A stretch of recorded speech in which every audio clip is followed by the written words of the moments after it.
Era viernes por la noche cuando vi las fotos. Ahí estaba mi hijo Matías, radiante con su traje nuevo, abrazando a Regina mientras todos brindaban a su alrededor. Las luces doradas del salón brillaban como nunca había visto, los invitados reían con copas en alto, y yo estaba aquí, en mi sillón desgastado, mirando la pantalla de mi teléfono como si fuera una ventana a un mundo del que había sido borrado. Pasé el dedo por las fotos una y otra vez. Ahí estaba mi hermano Edgar, mi cuñada Rosa, los primos que no veía hace meses, todos celebrando el compromiso de mi propio hijo. Todos menos yo.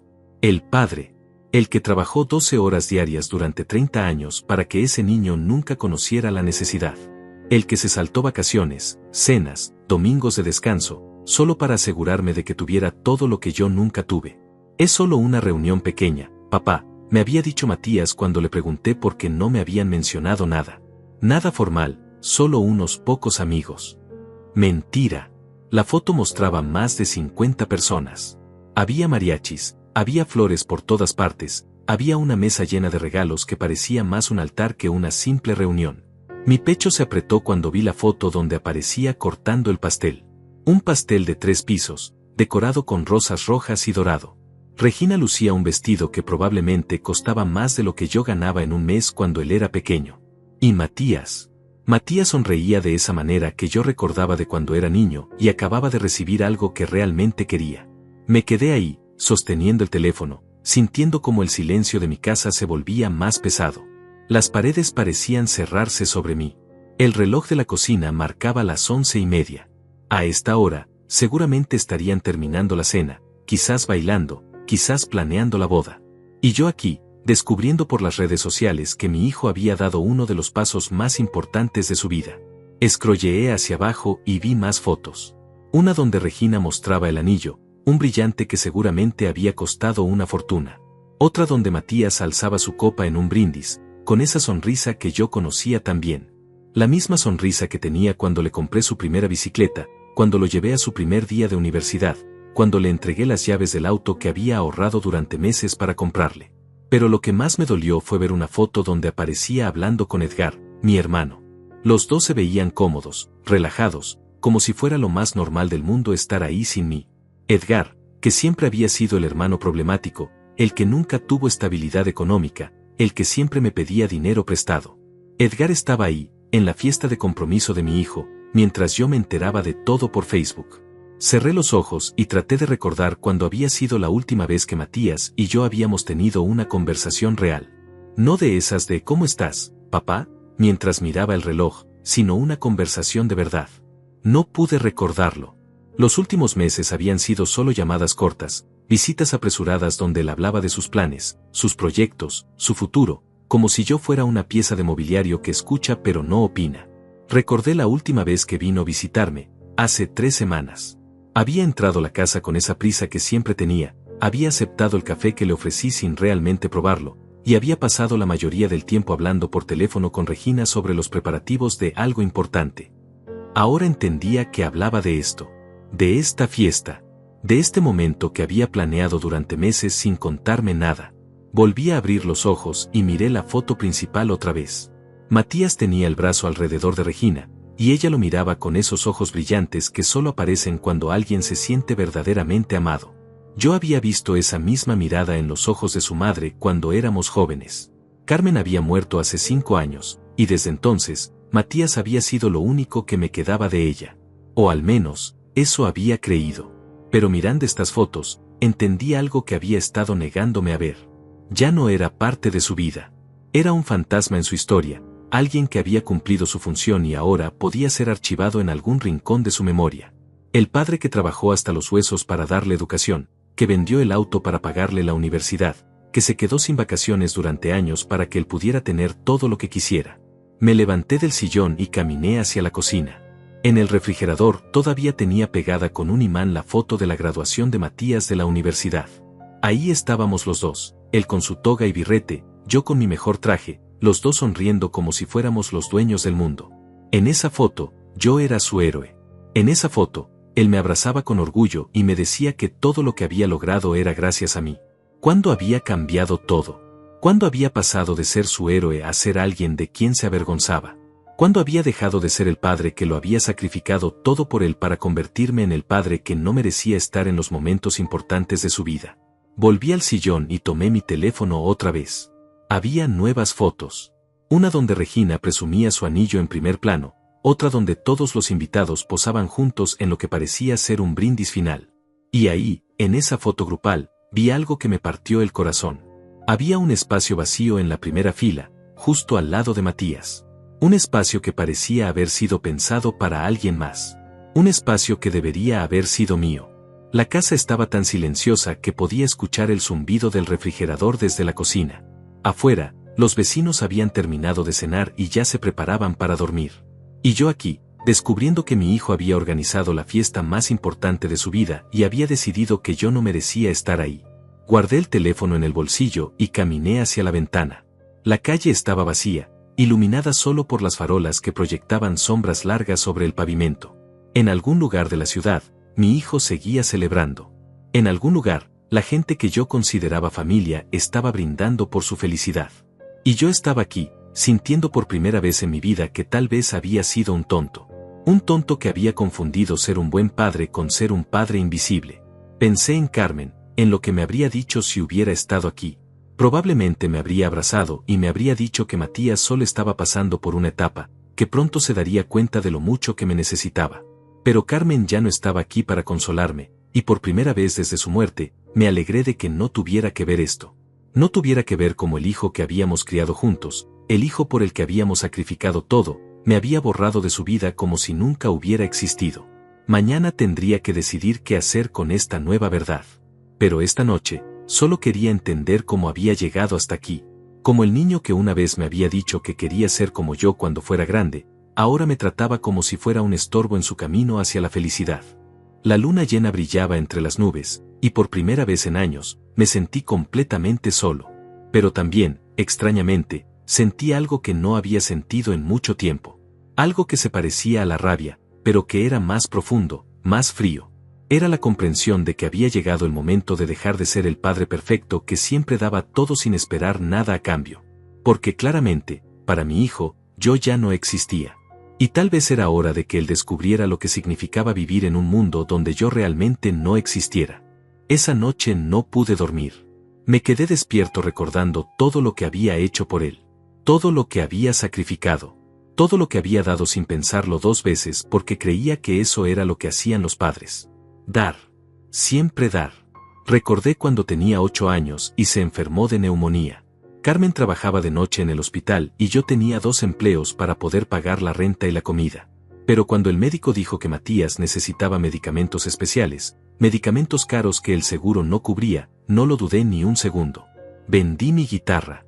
Esa guitarra que había comprado cuando tenía 18 años, la primera cosa bonita que había podido comprar con mi propio dinero. La vendí a un precio ridículo porque necesitaba el dinero ese mismo día.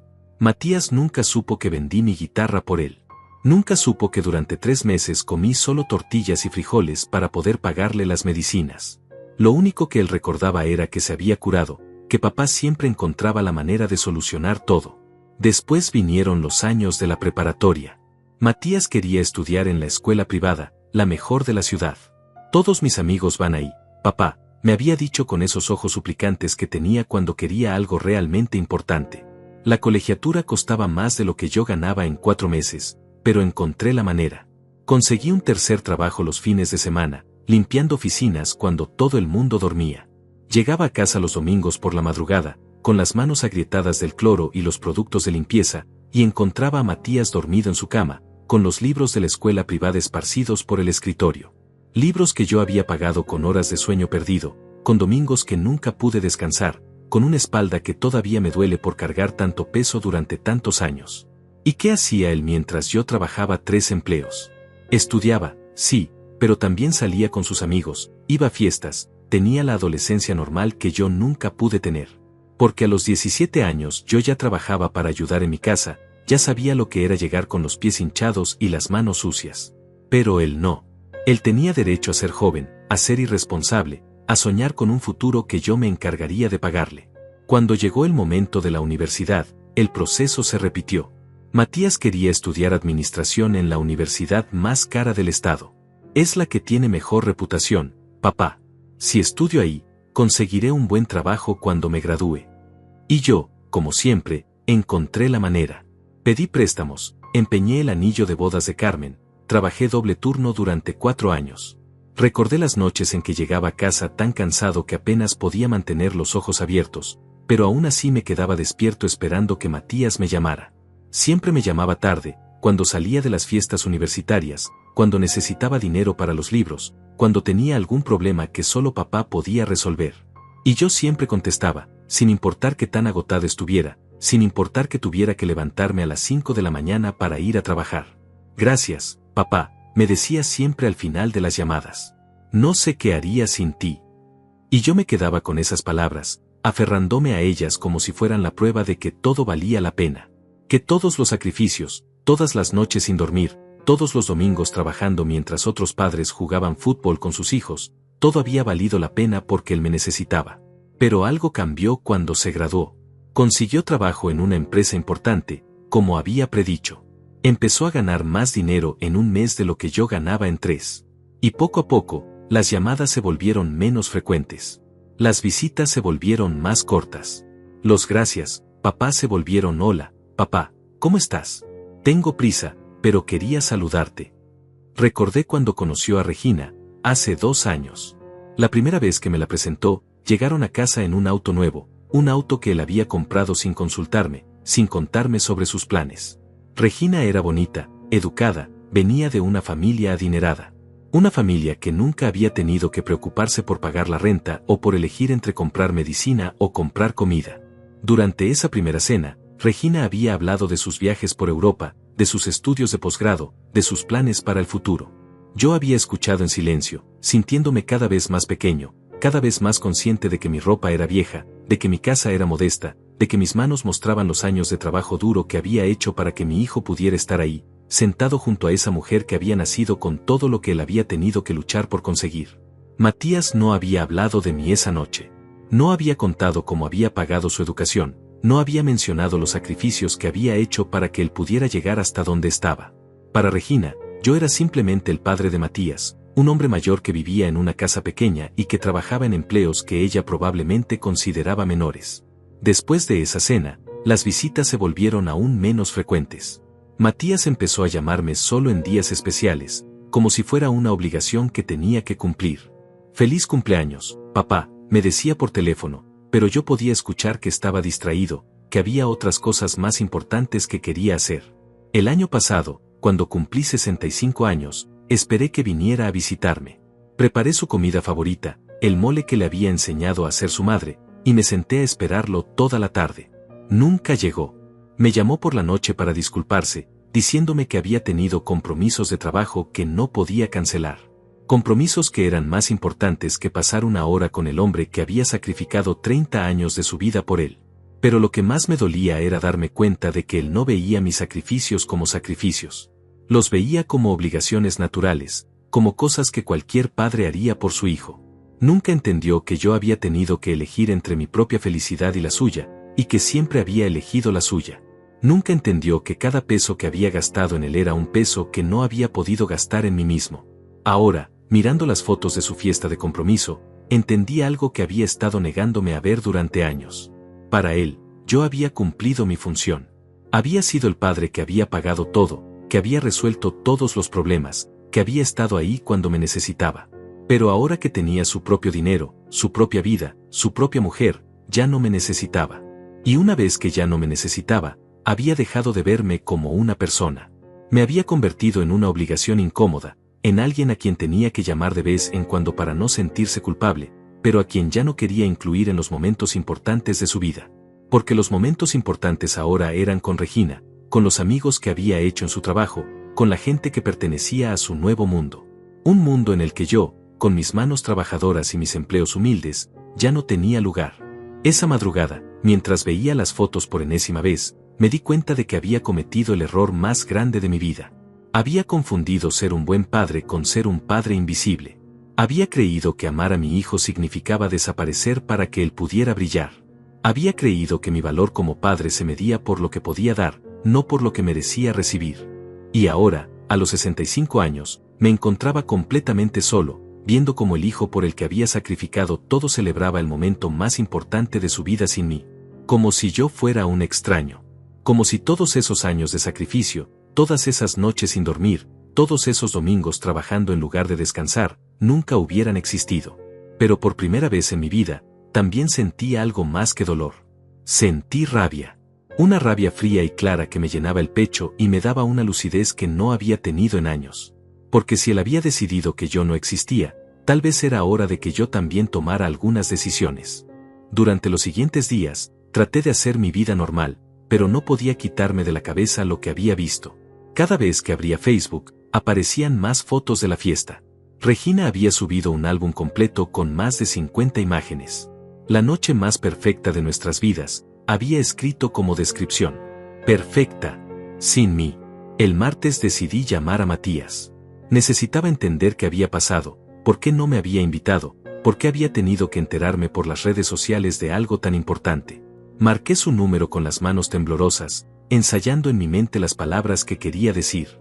Palabras que sonaran como las de un padre preocupado, no como las de un hombre herido. Hola, papá, contestó después del cuarto timbrazo.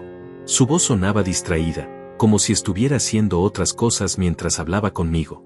Hola, hijo, ¿cómo estás? Vi las fotos en Facebook de tu fiesta de compromiso.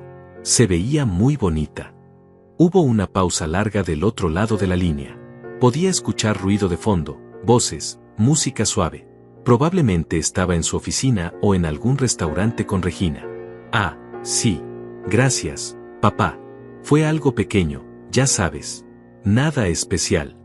Nada especial. 50 invitados, mariachis, un pastel de 3 pisos, y él me decía que no era nada especial. No se veía pequeño en las fotos, Matías. Se veía como una celebración muy importante.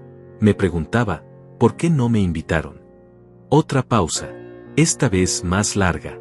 Podía escuchar cómo cambiaba su respiración, como si estuviera buscando las palabras correctas. Papá, ya te había dicho que era solo una reunión informal. Regina quería algo íntimo, solo con gente cercana. Ya sabes cómo son estas cosas. ¿Gente cercana? Vi a Edgar en las fotos. Vi a Rosa, a los primos. Ellos son más cercanos que yo. No es eso, papá. Es que, mira, Regina tiene sus ideas sobre estas cosas. Ella quería que fuera elegante, sofisticado. ¿Tú entiendes? No, no entendía. O mejor dicho, entendía perfectamente, pero no quería aceptar lo que estaba entendiendo.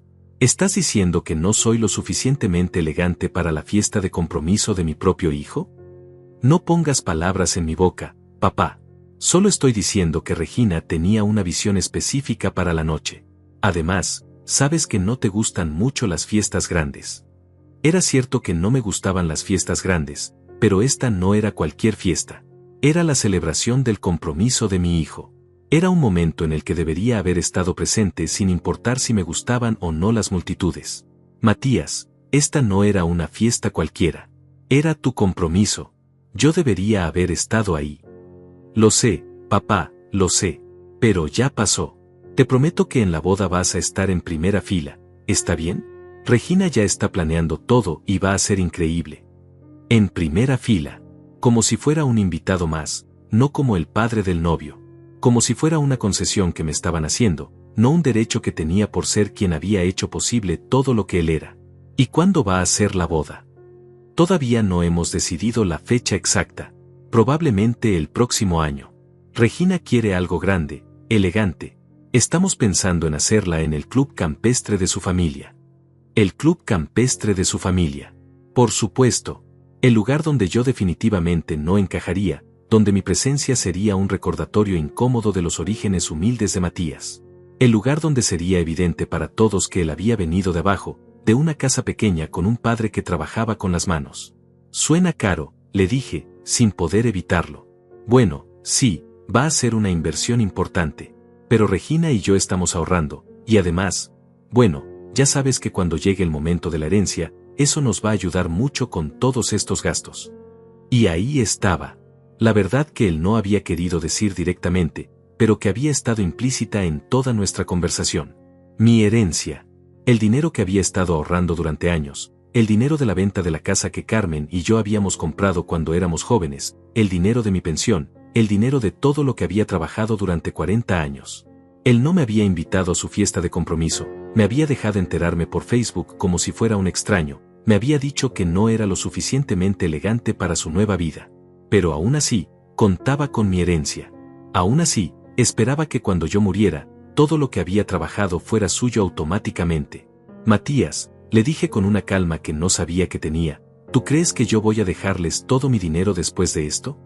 ¿Qué quieres decir con después de esto? Papá, no entiendo por qué estás haciendo un drama de algo tan pequeño. Algo tan pequeño.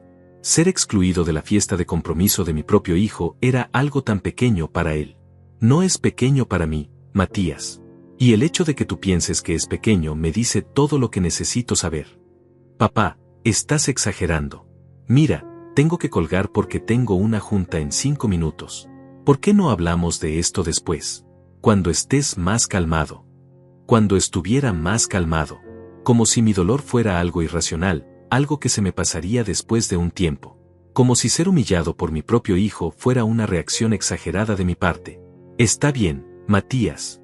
Hablaremos después. Colgué el teléfono y me quedé sentado en silencio durante mucho tiempo. Afuera, podía escuchar a los niños del vecindario jugando en la calle, sus gritos alegres y sus risas mezclándose con el sonido del tráfico lejano. Vida normal. Gente normal viviendo sus vidas normales mientras yo me daba cuenta de que mi hijo había estado esperando que yo muriera para poder usar mi dinero en financiar la vida elegante que quería tener con Regina. Esa noche saqué todos los documentos importantes de la caja fuerte que tenía en el armario. El testamento que había hecho 5 años atrás, después de la muerte de Carmen. El documento que dejaba todo a Matías porque él era lo único que me quedaba en el mundo, la única familia que tenía, la única persona que importaba en mi vida. Leí cada palabra del testamento a la luz de la lámpara de la sala. Dejo todos mis bienes, propiedades y cuentas bancarias a mi hijo Matías Duarte, por ser el único heredero directo y la persona más importante en mi vida. Lo había escrito con tanto amor, con tanta esperanza de que él supiera, algún día, todo lo que había significado para mí. Pero ahora, leyendo esas palabras, me sentía como un idiota. Como un viejo tonto que había confundido ser generoso con ser respetado. Que había creído que dar todo sin pedir nada era la forma de asegurar el amor de su hijo. Cerré el testamento y lo puse de vuelta en la caja fuerte. Pero por primera vez en 5 años, no lo guardé con la tranquilidad de saber que había hecho lo correcto. Lo guardé con la certeza de que tenía que cambiarlo. Y pronto. Porque si Matías había decidido que yo no era lo suficientemente bueno para estar en los momentos importantes de su vida, si había decidido que mi presencia era un estorbo en su camino hacia la elegancia y la sofisticación, entonces tal vez era hora de que descubriera qué significaba realmente perderme. No solo como el padre que siempre había estado ahí cuando me necesitaba, sino como el hombre que había planeado dejarle todo lo que había trabajado durante 40 años. Porque si yo no era lo suficientemente bueno para estar en su presente, ¿por qué debería estar en su futuro financiero? Esa noche, por primera vez desde la muerte de Carmen, me sentí realmente solo. Pero también, por primera vez en años, me sentí libre. Libre de la obligación de ser el padre perfecto que siempre daba todo sin esperar nada. Libre de pretender que no me dolía ser tratado como un extraño por la persona que más amaba en el mundo. Y con esa libertad vino una claridad que no había tenido antes. Una comprensión de que había llegado el momento de tomar decisiones que fueran buenas para mí, no solo para él. Decisiones que me devolvieran la dignidad que había perdido en algún punto del camino, cuando había dejado de ser Esteban Duarte para convertirme simplemente en el papá de Matías. Era hora de recordar quién era yo antes de ser padre. Y era hora de decidir quién quería ser ahora que había descubierto que ser padre ya no significaba nada para mi hijo. Al día siguiente fui directo al banco. No quería pensar más. No quería darme tiempo de arrepentirme. Las palabras de Matías seguían resonando en mi cabeza. Cuando llegue el momento de la herencia, eso nos va a ayudar mucho. Como si mi muerte fuera simplemente un evento financiero conveniente para él. En el banco pedí hablar con el gerente. Don Joaquín Mendoza, un hombre de mi edad que había manejado mis cuentas durante los últimos 15 años. Nos conocíamos bien, habíamos hablado muchas veces sobre planificación financiera, sobre asegurar el futuro de nuestros hijos. Esteban, ¿cómo estás? ¿En qué te puedo ayudar hoy? Joaquín, necesito cambiar mi testamento. Y necesito información sobre algunas inversiones. Me miró con curiosidad. pero no hizo preguntas. Era un profesional, sabía cuando los clientes necesitaban hablar y cuando solo necesitaban que hiciera su trabajo. ¿Qué tipo de cambios quieres hacer? Quiero retirar a mi hijo como beneficiario único. Y quiero saber cuánto dinero tengo disponible para hacer algunas cosas que siempre he querido hacer. Joaquín levantó las cejas, pero asintió y comenzó a sacar documentos de mi expediente. Había algo liberador en decir esas palabras en voz alta. Durante 40 años, cada decisión financiera que había tomado había sido pensando en Matías. Cada peso ahorrado, cada inversión, cada sacrificio, todo había sido para él. Tienes una cuenta de ahorros con 250,000 pesos, una cuenta de inversión con 300,000 más, y el dinero de la venta de la casa que tienes en certificados de depósito por 500,000. En total, un poco más de 1,000,000 de pesos.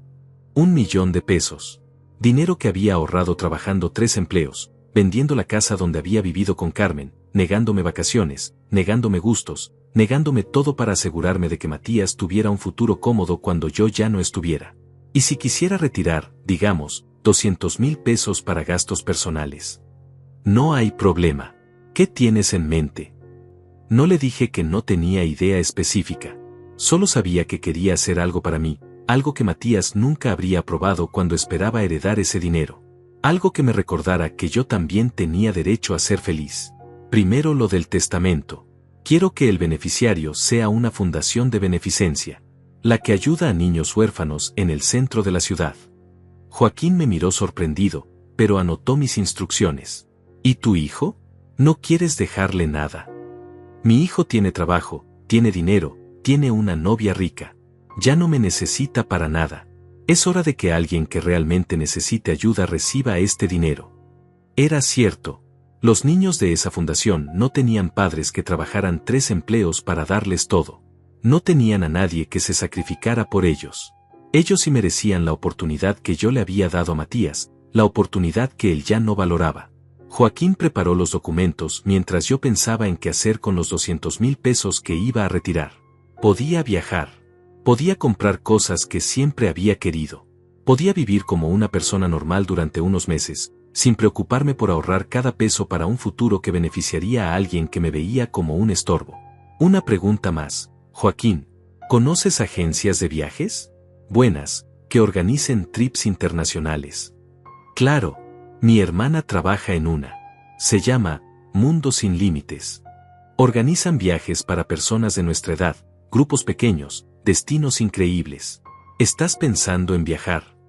Por primera vez en semanas, sonreí. Realmente sonreí. Sí, estoy pensando en viajar. Estoy pensando en hacer muchas cosas que nunca he hecho. Salí del banco con una sensación extraña en el pecho. Era una mezcla de miedo y emoción, como si acabara de saltar de un avión sin saber si mi paracaídas iba a abrirse. Durante 40 años, mi vida había tenido un propósito muy claro: ser el mejor padre posible para Matías. Ahora, por primera vez desde que él nació, mi vida era mía. Esa tarde llamé a la agencia de viajes. La hermana de Joaquín, Aurea, tenía una voz alegre y entusiasta que me contagió inmediatamente. ¿Qué tipo de viaje te interesa, señor Duarte? Algo que nunca haya hecho. Algo que me haga sentir vivo otra vez. Tengo el viaje perfecto para usted. Es un tour por Europa del Este, Praga, Budapest, Viena. 2 semanas, grupos pequeños, hoteles excelentes. Sale la próxima semana. La próxima semana. No me daba tiempo de pensarlo demasiado, de arrepentirme, de convencerme de que era una locura gastar tanto dinero en mí mismo. ¿Cuánto cuesta? 120,000 pesos, todo incluido. Vuelos, hoteles, comidas, tours guiados. 120,000 pesos. Casi la mitad de lo que había decidido retirar. El Esteban de hace una semana habría colgado el teléfono inmediatamente. Ese dinero era para emergencias, para el futuro, para Matías. Pero el Esteban de hoy, el que había visto las fotos de la fiesta a la que no fue invitado, ese Esteban tenía otras prioridades. Lo tomo. ¿Qué necesita para hacer la reservación? Después de arreglar todos los detalles del viaje, me senté en la sala de mi casa y miré alrededor. Todo se veía igual, pero yo me sentía completamente diferente. Por primera vez en años, tenía algo que esperar que no tenía nada que ver con Matías. Por primera vez en años, iba a hacer algo solo para mí. Tomé mi teléfono y abrí Facebook. Publiqué una foto mía sonriendo, una selfie que me tomé ahí mismo en la sala. Nuevos horizontes a los 65, escribí como descripción. No mencioné el viaje, no mencioné los planes. Solo quería que quedara registrado el momento en que decidí empezar a vivir para mí. En una semana estaría en un avión rumbo a Europa. En una semana estaría haciendo algo que Matías nunca habría imaginado que yo haría. Y cuando publicara las fotos desde Praga, cuando mostrara que estaba gastando la herencia que él daba por hecho, entonces sabría que se sentía ser sorprendido por alguien a quien había subestimado. Por primera vez desde la muerte de Carmen, me fui a dormir emocionado por el día siguiente. Porque ya no era solo el papá de Matías que esperaba en casa a que su hijo se dignara a llamarlo. Ahora era Esteban Duarte, un hombre de 65 años que acababa de decidir que merecía ser feliz. Y si eso no le gustaba a Matías, si eso arruinaba sus planes financieros, si eso lo hacía darse cuenta de que había perdido más que una herencia, entonces tal vez aprendería algo sobre el valor de las personas que amas antes de que sea demasiado tarde. El vuelo salió un martes por la mañana. Me desperté a las 4 para estar en el aeropuerto a tiempo, pero no me sentía cansado. Me sentía como un niño en su primer día de vacaciones. Había empacado mi maleta vieja, la misma que usaba Carmen cuando viajábamos a visitar a su hermana en Guadalajara. Era la primera vez que la usaba para algo que era solo mío. En el aeropuerto tomé una foto frente a la puerta de embarque. El letrero decía vuelo 1247, destino, Praga, República Checa. Me veía bien en la foto, relajado, sonriente, con la camisa nueva que me había comprado especialmente para el viaje. Subí la foto a Facebook con un mensaje simple, a los 65, cumpliendo sueños que creí imposibles. Praga, allá vamos. No apagué el teléfono después de publicar la foto. Quería ver qué pasaba. Quería ver si alguien de mi familia se daría cuenta de que estaba haciendo algo completamente inesperado. Durante las primeras 3 horas del vuelo, mi teléfono se mantuvo silencioso. Algunas reacciones en Facebook, comentarios de vecinos y conocidos diciéndome que padre y disfrútalo mucho, pero nada de la familia. Matías probablemente estaba trabajando, Edgar probablemente ni siquiera había visto la publicación. Pero cuando el avión hizo escala en Madrid, encendí el teléfono y vi que tenía 12 llamadas perdidas. Todas de Matías. Y un mensaje de texto que decía, papá llámame urgente. ¿Qué está pasando? No lo llamé. En lugar de eso, publiqué otra foto desde el aeropuerto de Madrid. Escala técnica rumbo al sueño. Nunca es tarde para empezar de nuevo. Esta vez agregué más detalles. 15 días por Europa del Este, conociendo países que siempre quise visitar. La vida empieza a los 65. Cuando llegué a Praga, tenía 23 llamadas perdidas. No solo de Matías. También de Edgar, de Rosa, incluso de algunos primos que no me hablaban desde hace años. El teléfono no paraba de sonar. Finalmente decidí contestar una de las llamadas de Matías. Era medianoche en México, pero él seguía llamando. Papá, ¿dónde carajo estás? ¿Qué significa esto del viaje a Europa? Su voz sonaba desesperada, casi histérica. Era la primera vez en años que lo escuchaba realmente preocupado por algo relacionado conmigo. Hola, hijo. Estoy en Praga. Es una ciudad hermosa, deberías visitarla algún día. ¿Praga? ¿Praga en Europa? Papá, ¿te volviste loco? ¿De dónde sacaste dinero para un viaje así? Ahí estaba la pregunta que yo esperaba. No ¿cómo estás, papá? ¿O estás bien? Su primera preocupación era el dinero. Saqué dinero de mis ahorros, Matías. Es mi dinero, ¿no? Pero papá, ese dinero es para emergencias. Ese dinero es para cosas importantes. Y mi felicidad no es importante. Hubo una pausa larga del otro lado de la línea. No es eso, papá. Pero un viaje a Europa, eso debe haber costado una fortuna. Y tú siempre has sido tan cuidadoso con el dinero, tan responsable, tan cuidadoso, siempre pensando en el futuro, siempre ahorrando para él. Matías, ¿tú sabías que nunca he salido de México? ¿Sabías que cuando era joven soñaba con conocer Europa, pero nunca pude porque todo mi dinero se iba en darte a ti la mejor vida posible? Papá, yo nunca te pedí que te sacrificaras tanto. No tenías que pedírmelo. Yo quería hacerlo. Pero ahora me doy cuenta de que mientras yo me sacrificaba por ti, tú hacías planes para mi herencia. Mientras yo trabajaba 3 empleos para pagarte la universidad, tú ya estabas contando el dinero que ibas a recibir cuando yo me muriera. Eso no es cierto, Papá, yo nunca. ¿No? ¿No me dijiste hace unos días que mi herencia los iba a ayudar con los gastos de la boda? ¿No estás planeando casarte en el club campestre más caro de la ciudad con dinero que esperas heredar de mí? Otra pausa. Más larga esta vez. Papá, estás confundiendo las cosas. Claro que pensamos en el futuro, todos lo hacemos. Pero eso no significa que estemos deseando que te mueras.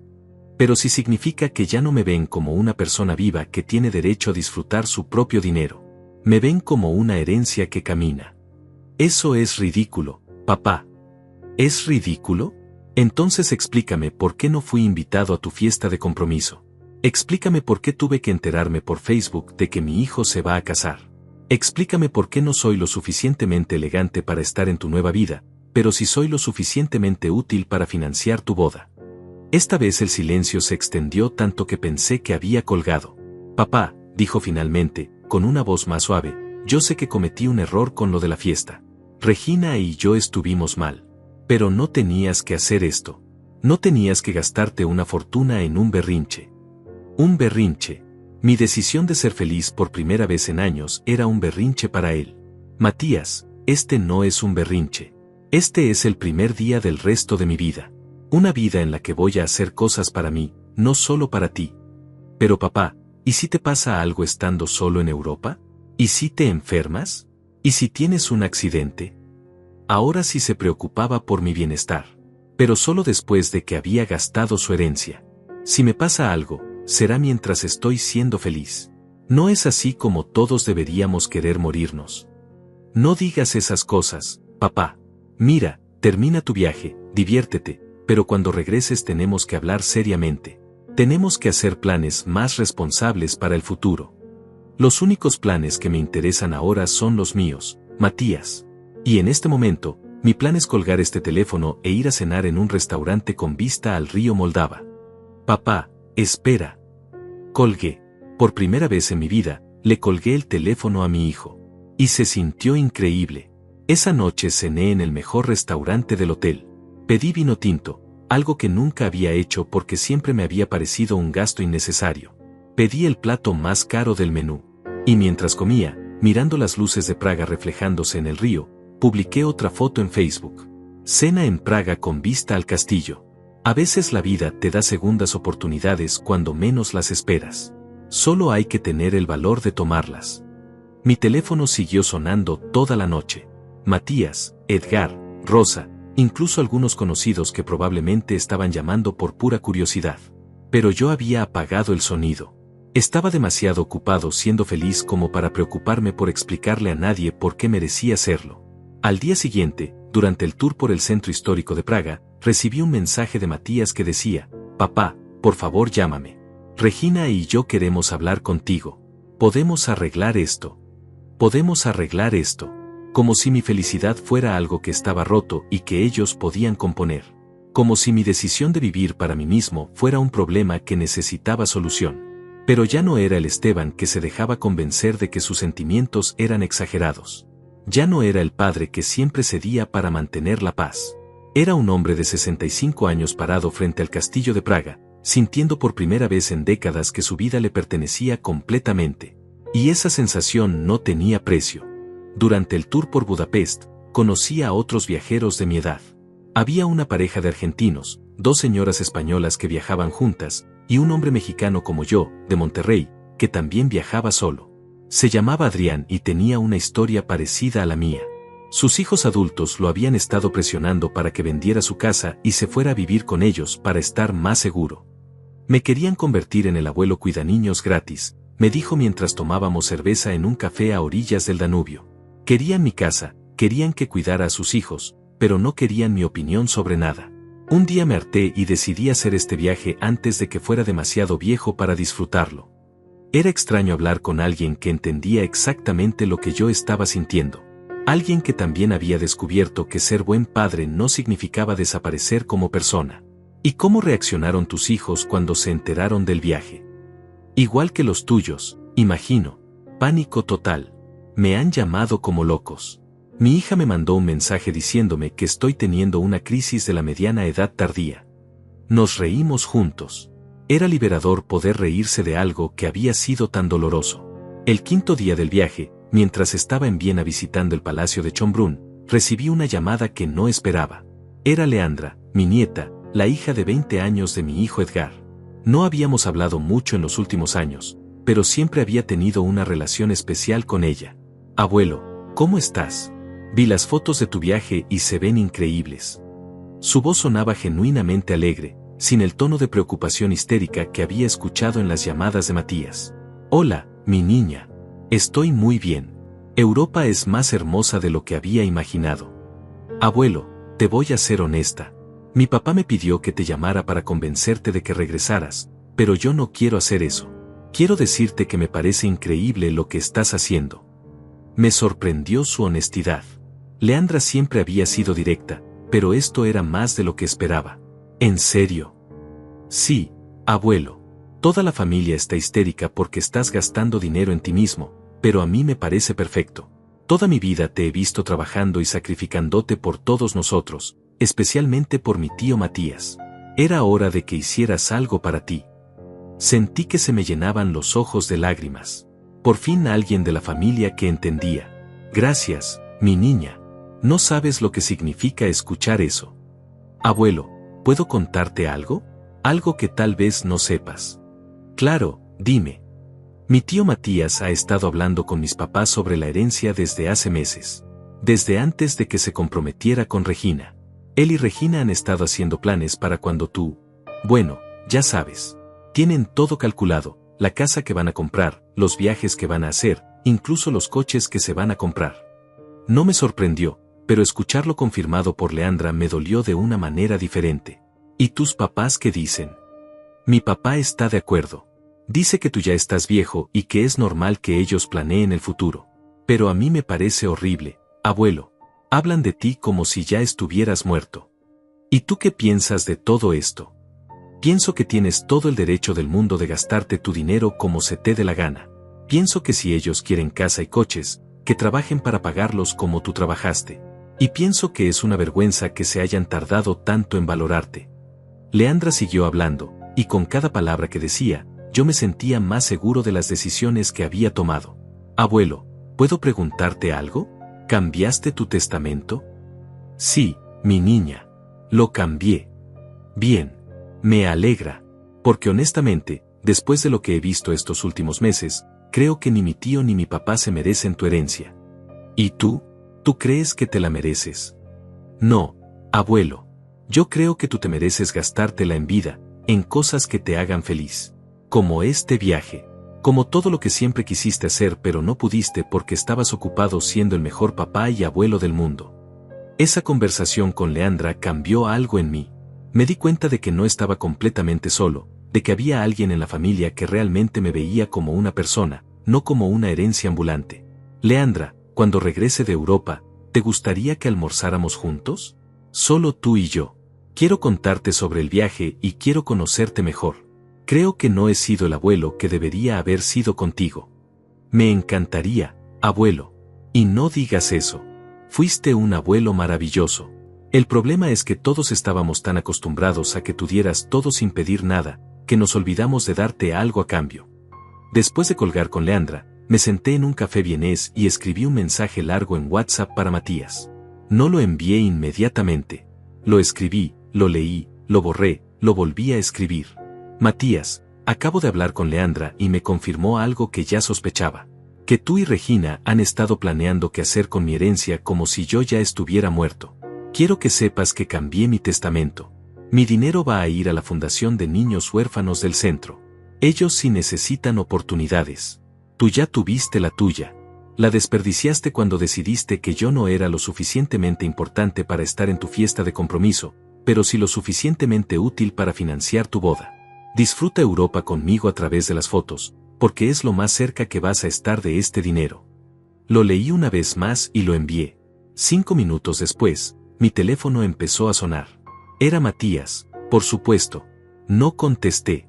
En lugar de eso, tomé una foto del café donde estaba sentado, con mi copa de vino y el mensaje que acababa de enviar visible en la pantalla de mi teléfono. Viena, ciudad de la música y las decisiones importantes, escribí en Facebook. A veces hay que estar muy lejos de casa para ver las cosas con claridad. Esa noche, en mi habitación del hotel, mientras veía las luces de Viena desde mi ventana, me sentí en paz por primera vez en años. Tenía el apoyo de Leandra, tenía nuevos amigos como Adrián, tenía dinero para hacer las cosas que siempre había querido hacer, y tenía la certeza de que había tomado las decisiones correctas. Mi teléfono siguió sonando toda la noche. Matías, Edgar, Regina, incluso algunos familiares lejanos que probablemente acababan de enterarse de que había una herencia en juego. Pero yo ya no necesitaba explicarle a nadie por qué merecía ser feliz. Solo necesitaba seguir siéndolo. Regresé de Europa completamente transformado. Durante 15 días había sido solo Esteban, no el papá de Matías, no el abuelo que siempre daba dinero, no el hombre que vivía para complacer a otros. Había sido yo mismo, y me gustaba quien era cuando nadie esperaba nada de mí. El aeropuerto de la Ciudad de México me recibió con su caos familiar, pero yo ya no era el mismo hombre que había salido de ahí. Llevaba conmigo cientos de fotos, souvenirs que había comprado sin preocuparme por el precio, y una perspectiva completamente nueva sobre lo que quería hacer con el resto de mi vida. Matías me estaba esperando en la sala de llegadas. Se veía nervioso, tenso, como alguien que ha estado planeando una conversación difícil durante semanas. Regina estaba con él, perfectamente arreglada como siempre, pero con una expresión que no logré descifrar.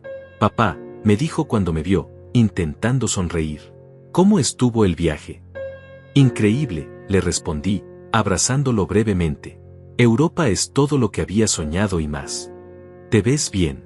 Descansado. Me siento mejor que nunca». Regina se acercó y me dio un beso en la mejilla. «Señor Duarte, qué gusto verlo de vuelta. Vimos todas sus fotos en Facebook. Se veía muy feliz».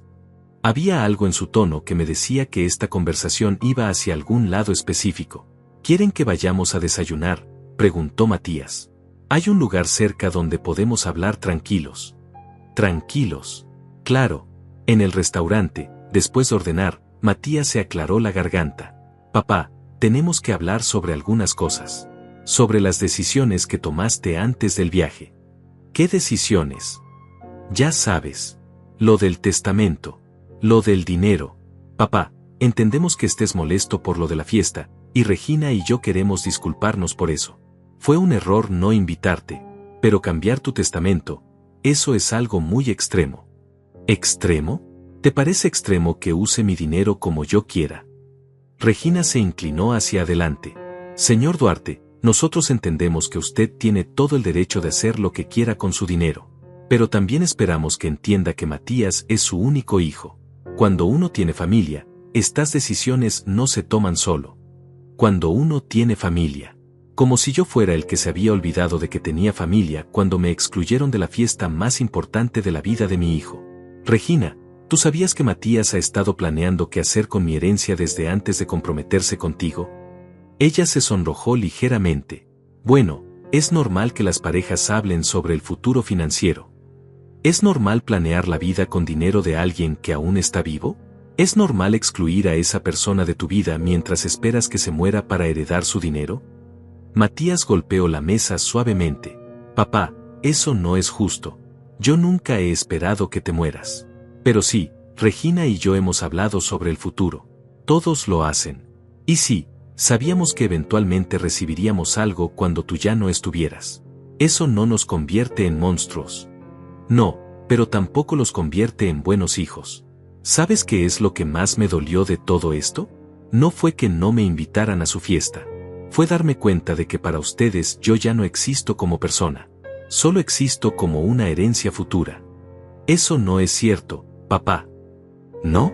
Entonces explícame por qué el único momento en que me has llamado desesperado en los últimos años fue cuando te enteraste de que estaba gastando mi dinero. Explícame por qué nunca me llamas para preguntarme cómo estoy, pero si me llamaste 23 veces cuando viste las fotos de Europa». Matías se quedó callado. Regina también. «Papá», dijo finalmente, «está bien. Acepto que hemos cometido errores. Acepto que no te hemos tratado como mereces. Pero podemos cambiar. Podemos ser mejor familia. No tienes que castigarnos quitándonos la herencia». «No los estoy castigando, Matías. Estoy premiándome a mí mismo. Por primera vez en mi vida, estoy poniendo mis necesidades antes que las de ustedes. Y se siente increíble». Regina intentó una sonrisa conciliadora.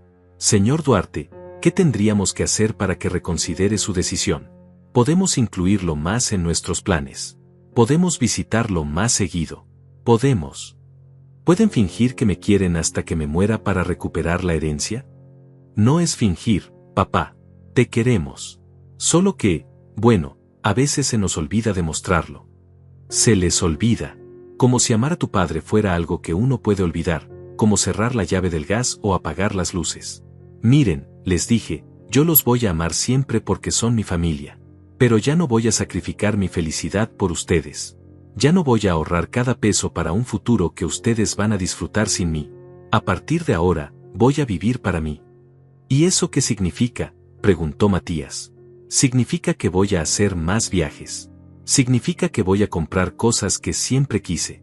Significa que voy a tomar clases de pintura, o de baile, o de lo que se me ocurra. Significa que voy a salir con mujeres si quiero, que voy a comer en restaurantes caros cuando se me antoje, que voy a vivir como una persona normal de 65 años que tiene derecho a ser feliz. Los dos se quedaron en silencio, procesando lo que les acababa de decir. Papá, dijo Matías finalmente, ¿y si prometemos cambiar? ¿Y si prometemos ser mejores hijos? ¿Y si te incluimos en todo de ahora en adelante? Matías, si ustedes cambian porque realmente se dan cuenta de que me han tratado mal, me va a dar mucho gusto. Pero si cambian solo para recuperar la herencia, van a estar perdiendo el tiempo. El testamento ya está hecho. Mi dinero va a ir a niños que realmente lo necesitan. Pero papá. No hay peros, hijo. Esta decisión no es negociable. Pueden aceptarla y tratar de construir una relación real conmigo, o pueden seguir viendo esto como un problema que necesita ser resuelto. Pero el dinero ya no está en juego. Nos quedamos en silencio durante varios minutos. Podía ver que Matías y Regina se comunicaban con miradas, probablemente decidiendo qué estrategia usar ahora. Finalmente, Matías suspiró. Está bien, papá. Acepto tu decisión. No me gusta, pero la acepto. ¿Podemos al menos tratar de tener una relación mejor de ahora en adelante? ¿Sin hablar de dinero? Me encantaría, le dije, y era cierto. Pero tiene que ser real, Matías. Tiene que ser porque realmente quieren tenerme en sus vidas, no porque esperan que cambie de opinión sobre el testamento. Entendido. Regina asintió también, aunque pude ver en sus ojos que todavía estaba calculando posibilidades. Salimos del restaurante sin hablar mucho más. En el estacionamiento, antes de despedirnos, Matías me abrazó. Papá, sé que he sido un mal hijo. Espero que me des la oportunidad de ser mejor. Siempre vas a tener esa oportunidad, hijo. Pero ahora va a ser en mis términos, no en los tuyos. Manejé de regreso a mi casa sintiéndome extrañamente en paz. Sabía que tal vez Matías y Regina estaban siendo sinceros, o tal vez solo estaban ajustando su estrategia. Pero ya no me importaba. Ya no estaba esperando que ellos me dieran valor. Yo me lo había dado a mí mismo. Y esa noche, mientras desempacaba mis souvenirs de Europa y miraba las fotos del viaje, supe que había tomado la decisión correcta. Por primera vez en años, mi futuro me pertenecía completamente. Los meses siguientes fueron los mejores de mi vida desde la muerte de Carmen. Usé parte del dinero que tenía apartado para remodelar mi casa. No para venderla o para impresionar a nadie, sino para hacerla realmente mía. Pinté las paredes de colores que me gustaban, compré muebles cómodos, instalé una televisión grande donde podía ver documentales de viajes y películas que siempre había querido ver. También me inscribí en clases de pintura en el Centro Cultural de la colonia. Siempre había querido aprender, pero nunca había tenido tiempo. Ahora tenía todo el tiempo del mundo. La maestra, una mujer de 50 años llamada Eloísa, me dijo que tenía talento natural para los paisajes. Pinté varios cuadros inspirados en mi viaje a Europa, el castillo de Praga al atardecer, las calles de Budapest con sus farolas doradas, los cafés de Viena con sus ventanas iluminadas. Un día, mientras pintaba en el jardín trasero que había decidido convertir en mi estudio al aire libre, llegó Leandra sin avisar. Hacía semanas que no nos veíamos, desde nuestro almuerzo después de mi regreso de Europa. Abuelo, ¿qué es todo esto?, me preguntó, mirando mis cuadros colgados en una cuerda para que se secaran. Mi nueva vida, le dije, sonriendo. ¿Te gustan? Están increíbles. No sabía que sabías pintar. Yo tampoco lo sabía. Resulta que uno puede descubrir talentos nuevos a los 65 años. Se quedó un rato conmigo, ayudándome a limpiar los pinceles y hablando de sus estudios universitarios. Leandra estudiaba psicología y me contaba cosas fascinantes sobre el comportamiento humano. Era la primera vez en años que alguien de la familia me hablaba como si mis opiniones importaran. Abuelo, me dijo antes de irse, mi papá y mi tío Matías están muy raros últimamente. Hablan mucho de ti, pero nunca de una manera normal. Siempre están como calculando algo. ¿Y tú qué piensas de eso? Pienso que siguen sin entender. Piensan que esto es temporal, que eventualmente vas a cambiar de opinión sobre el testamento. No entienden que realmente cambiaste. Tenía razón. Matías había empezado a visitarme más seguido, pero siempre con esa actitud de estar cumpliendo una tarea. Llegaba con flores o comida, se quedaba exactamente una hora, preguntaba sobre mi salud y mis actividades, y se iba. Era como si estuviera siguiendo una lista de cómo ser un buen hijo que había encontrado en internet. Regina también había cambiado su estrategia.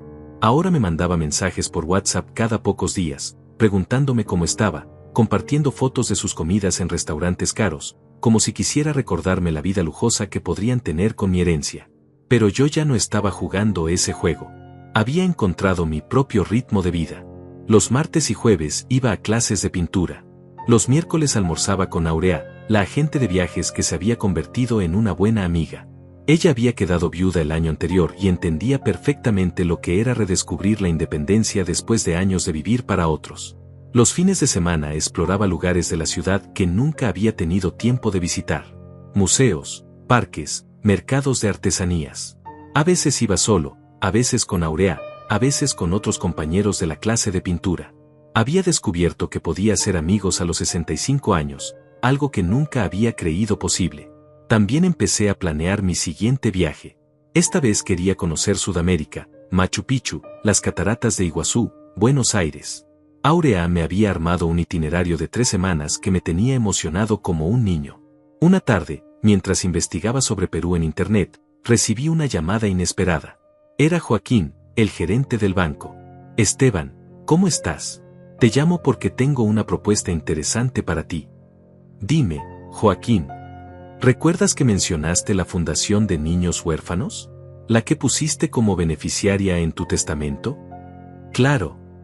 Bueno, estuve hablando con ellos sobre ti, y están muy interesados en conocerte. No solo por el testamento, sino porque piensan que podrías ayudarlos ahora, en vida. Están buscando voluntarios, gente con experiencia que pueda enseñarles oficios a los muchachos más grandes. Me quedé pensando. Durante 40 años había trabajado en construcción, electricidad, plomería. Sabía hacer cosas con las manos, cosas prácticas que podrían ser útiles para jóvenes que necesitaban herramientas para salir adelante. ¿Qué tipo de ayuda necesitan? Clases de oficios básicos, carpintería, electricidad elemental, plomería. Cosas que les permitan conseguir trabajo cuando salgan de la fundación. Y también necesitan figuras paternas, hombres que les muestren que se puede ser trabajador y honesto sin ser invisible. Esa última frase me llegó directo al corazón. ¿Cuándo puedo ir a conocerlos? 2 días después estaba en la fundación, una casa grande en el centro de la ciudad que habían adaptado para recibir a 30 niños de entre 8 y 17 años. El director, un hombre joven llamado Tiago, me enseñó las instalaciones y me presentó a algunos de los muchachos.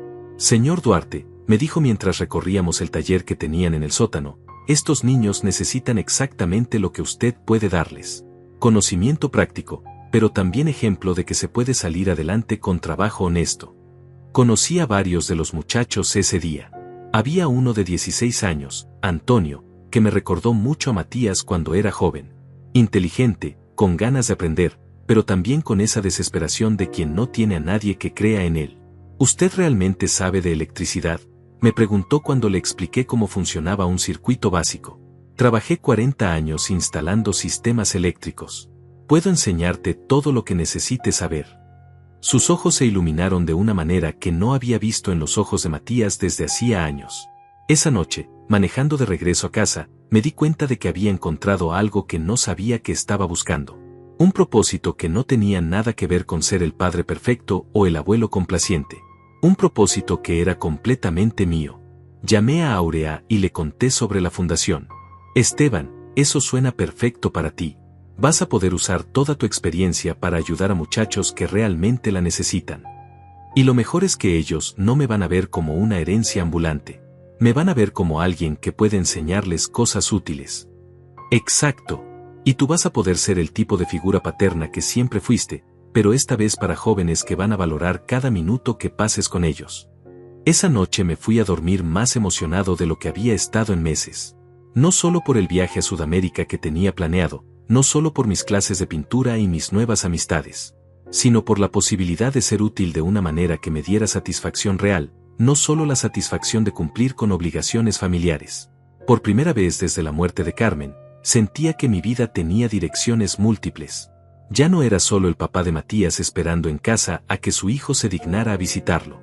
Era Esteban Duarte, artista aficionado, viajero, maestro voluntario, hombre libre de 65 años que había descubierto que la vida podía empezar de nuevo a cualquier edad.